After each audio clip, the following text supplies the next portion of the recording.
Picture yourself trying to navigate the world's most complicated bathroom situation while wearing what amounts to architectural engineering. You're trapped inside layers of fabric that could shelter a small family, your waist is squeezed into a corset that makes yoga breathing impossible, and you're surrounded by polite society who would absolutely faint if they knew the ingenious and sometimes shocking methods women use to handle nature's most urgent calls. Today we're diving deep into one of history's most fascinating mysteries: how Victorian women managed the most basic human needs while dressed like walking monuments to fashion. And trust me, the solutions they came up with will absolutely blow your mind. But before we journey back to this world of hidden chamber pots and secret bathroom strategies, I'd love to know where in the world you're watching from. Drop a comment below and let me know your country or city. I find it absolutely fascinating that we can connect across continents to explore these incredible historical mysteries together. And if you're enjoying these deep dives into history's most intriguing secrets, hit that subscribe button because we've got so many more mind-blowing stories to uncover. Now, let's transport ourselves back to an era where using the bathroom was essentially a full-contact sport, and women had to become masters of stealth and strategy just to answer nature's call. The Victorian woman's daily dress routine was like preparing for battle. She'd start with a thin linen shift. Think of it as the foundation layer that would protect her expensive outer garments from direct contact with her skin. Then came the corset, laced so tightly that many women actually had their lower ribs permanently reshaped. Over this went multiple petticoats, sometimes as many as 6 or 7 layers, each adding volume and shape. But the real engineering marvel was the crinoline, a cage-like structure made of steel hoops connected by fabric tapes. This contraption could extend up to 6 feet in diameter, making simple tasks like sitting down or walking through doorways require careful planning and precise maneuvering. Some of these structures were so large that special furniture had to be designed just to accommodate them. Living in this mobile architecture meant that Victorian women had to completely reimagine how they approached personal hygiene and bathroom needs. The most basic human functions became elaborate choreographed performances that required planning, assistance, and no small amount of creativity. The chamber pot became the central character in this daily drama. These weren't simple containers, they were carefully engineered solutions to complex problems. Women's chamber pots were specifically designed with oval shapes and curved interiors that could nestle properly between the layers of fabric and petticoats. The better quality ones came with tight-fitting lids, not just for odor control, but as a clear signal to household staff about their current status. In wealthy households, these essential items were hidden inside elegant furniture pieces. Chairs were designed with secret compartments, decorative cabinets concealed multiple pots, and elaborate wooden commodes disguised their true purpose behind beautiful craftsmanship. Servants moved through these grand homes like silent ninjas, checking, emptying, and maintaining these hidden bathroom systems throughout the day. The process itself required remarkable skill and coordination. A Victorian lady couldn't simply lift her skirts. We're talking about potentially 20 pounds of fabric, steel framework, and intricate lacework. Instead, she had to master a technique that was equal parts ballet and engineering. The key was positioning. The oval chamber pot would be carefully placed beneath the voluminous skirts, and through a combination of careful positioning and strategic fabric arrangement, the entire process could be completed without removing a single layer of clothing. At formal events, this became even more elaborate. Grand ballrooms and elegant homes featured special retiring rooms, essentially Victorian bathroom lounges, where ladies could handle their personal needs with proper assistance. These rooms were staffed with maids who functioned like pit crews, helping to position the multiple layers of fabric, ensuring proper placement of the chamber pot, and providing clean-up assistance afterward. The whole operation had to be completed with such discretion that other guests wouldn't even notice a lady had stepped away. These women were masters of maintaining composure and elegance while dealing with some seriously challenging logistics. But here's where things get really interesting, and this might shock you. For much of the Victorian era, many women didn't wear what we would recognize as underwear. The massive volume of petticoats and crinolines meant that traditional undergarments weren't considered necessary. The layers of fabric provided enough coverage and modesty, or so they thought. This changed dramatically when crinolines started causing public incidents. Picture this: a lady walking down a busy street when a strong gust of wind catches her enormous skirt and flips the entire structure upward, like an umbrella turning inside out.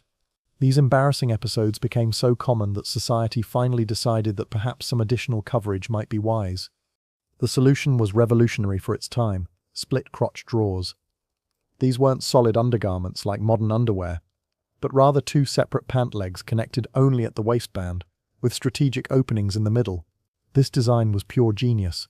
It provided modesty when needed, but the split construction meant that women could handle bathroom needs without having to remove or adjust their undergarments. The logistics of Victorian bathroom routines extended far beyond just the mechanics. Consider the cleaning supplies available at the time. Toilet paper as we know it didn't exist until very late in the Victorian period. Instead, people used whatever was available: old newspapers, catalogue pages, corn cobs, leaves, or pieces of soft cloth that could be washed and reused. For wealthy Victorian women, soft linen cloths were the preferred option. These could be laundered along with other household linens, and provided a more comfortable experience than the alternatives. However, even these had to be carefully managed and maintained by household staff. The monthly challenge of menstruation presented another layer of complexity to an already complicated system. Victorian women dealt with their periods using homemade cloth pads and a system called the tea bandage, essentially a cloth belt system that held absorbent materials in place. These materials ranged from soft rags and cotton to moss, sheep's wool, or whatever absorbent natural materials were available. Women had to change these makeshift pads frequently throughout the day, often 12 to 20 times during heavy flow days. All of this had to be managed beneath those enormous skirts, often without assistance, and always in complete silence. Society's expectations of feminine propriety meant that menstruation was never discussed openly, even among women. The washing and maintenance of Victorian clothing added another dimension to these challenges.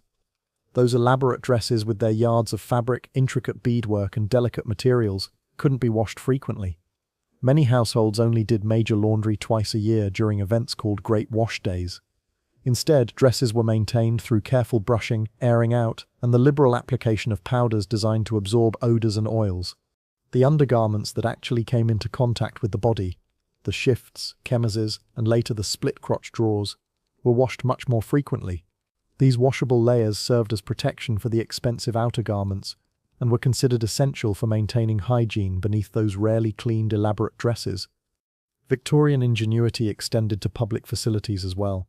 The garde-robe system, inherited from medieval times, involved strategically placed openings in upper-story buildings that allowed waste to be disposed of directly onto the streets below. The famous warning cry, "Garde à l'eau," meaning "watch out for the water," gave pedestrians a chance to dodge whatever was being emptied from above. Chamber pot contents weren't always considered waste either. During certain periods, including various wars, government agents would actually collect urine because it could be processed into saltpeter, a crucial ingredient for making gunpowder. Your personal waste could literally help fuel military campaigns. The social aspects of Victorian bathroom culture were equally fascinating. Privacy as we understand it today simply didn't exist for most people. Families routinely used chamber pots in front of each other, and at social gatherings gentlemen would simply step into the garden to handle their needs among the flower beds. Despite all these challenges, Victorian women managed to maintain their reputations for grace and elegance. They developed systems, techniques, and social protocols that allowed them to navigate these daily challenges while upholding the strict standards of propriety that defined their era. The ingenuity required to manage basic human functions while wearing what amounted to portable architecture speaks to the incredible adaptability and resourcefulness of Victorian women. They created solutions that were practical, discreet, and effective, even if they seem shocking or amusing to our modern sensibilities. This glimpse into Victorian bathroom culture reveals so much about the era's values, social structures, and the incredible lengths people went to maintain appearances while dealing with universal human needs. It's a reminder that throughout history, people have always found ways to adapt to their circumstances, no matter how challenging or seemingly impossible they might appear. These women were pioneers in problem-solving, creating systems and techniques that allowed them to function in a world that seemed designed to make the most basic human activities as complicated as possible. What's particularly remarkable is how these elaborate rituals became so normalized that they were simply accepted as part of daily life. Victorian women developed an almost military-like precision in managing their clothing, their schedules, and their personal needs.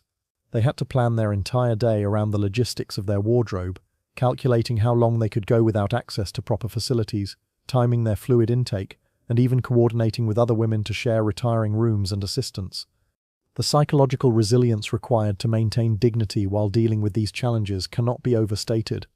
Imagine the mental fortitude needed to attend a formal dinner party, engage in witty conversation, dance gracefully, and maintain perfect posture, all while managing the physical discomfort of a tightly laced corset, and the constant awareness that any bathroom emergency would require a complex logistical operation. Victorian women also developed their own secret networks of knowledge and support. Mothers taught daughters the intricate techniques required for managing their elaborate clothing systems. Servants became experts in the subtle art of assistance, knowing exactly how to help without drawing attention to what was happening.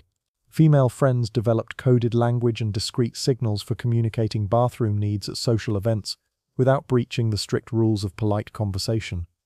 The economic impact of these clothing systems was enormous as well. Wealthy families employed teams of servants whose primary job was maintaining the complex wardrobe requirements of the household's women. Laundresses, ladies' maids, and seamstresses all specialized in different aspects of keeping these elaborate clothing systems functional. The amount of labor required just to keep one Victorian lady properly dressed and maintained was staggering. Interestingly, the inconvenience of these clothing systems may have actually contributed to some positive social changes. The difficulty of managing such elaborate dress encouraged wealthy women to spend more time at home or in controlled social environments, which inadvertently led to increased focus on domestic arts, education, and intellectual pursuits. Some historians argue that the impracticality of Victorian fashion actually pushed women toward more sedentary but intellectually engaging activities. The evolution away from these extreme fashion constraints didn't happen overnight. It took decades of gradual change, influenced by everything from bicycle riding becoming popular among women to the practical demands of World War I, which required women to take on more active roles in society. The enormous crinolines gradually gave way to bustles, which then evolved into more practical skirt designs that allowed for greater mobility and independence. Looking back at these elaborate systems, it's easy to see them as quaint historical curiosities, but they reveal something profound about human adaptability. Victorian women didn't just survive these challenges, they mastered them, creating elegant solutions to seemingly impossible problems. They developed techniques that allowed them to maintain their dignity, their health, and their social standing while navigating some of the most impractical clothing ever designed. The legacy of Victorian ingenuity extends far beyond bathroom logistics. These women pioneered approaches to problem-solving, discretion, and social coordination that influenced everything from fashion design to social etiquette, to the development of modern plumbing and sanitation systems. Their experiences directly contributed to the push for more practical clothing designs and better public health infrastructure. So the next time you effortlessly use a modern bathroom, slip into comfortable clothing, or handle any personal care routine with ease, take a moment to appreciate the incredible journey that brought us from chamber pots and crinoline cages to the convenience we enjoy today. The Victorian women who navigated these daily challenges with grace and determination paved the way for the freedoms and conveniences we now take for granted. Their story reminds us that human innovation often comes from the most unexpected places. Sometimes the greatest advances in convenience and comfort are born from the most inconvenient and uncomfortable situations. Victorian women transformed necessity into art, creating systems so sophisticated that they maintained elegance even in the most challenging circumstances. And that's the incredible hidden story of how Victorian women managed one of life's most basic needs while dressed like walking works of art. It's a testament to human creativity, resilience, and the lengths people will go to maintain dignity in any situation. What did you think of this journey into Victorian bathroom culture? Were you as amazed as I was by the ingenuity and complexity of these daily routines? I'd love to hear your thoughts in the comments below. And remember to let me know where you're watching from. Connecting with viewers from around the world makes exploring these fascinating historical mysteries even more exciting.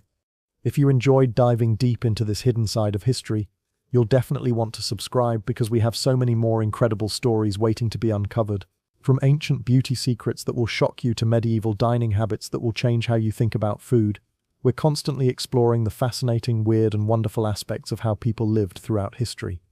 Thanks for joining me on this incredible journey through time, and I'll see you in the next video where we'll uncover another amazing historical mystery that will leave you questioning everything you thought you knew about the past.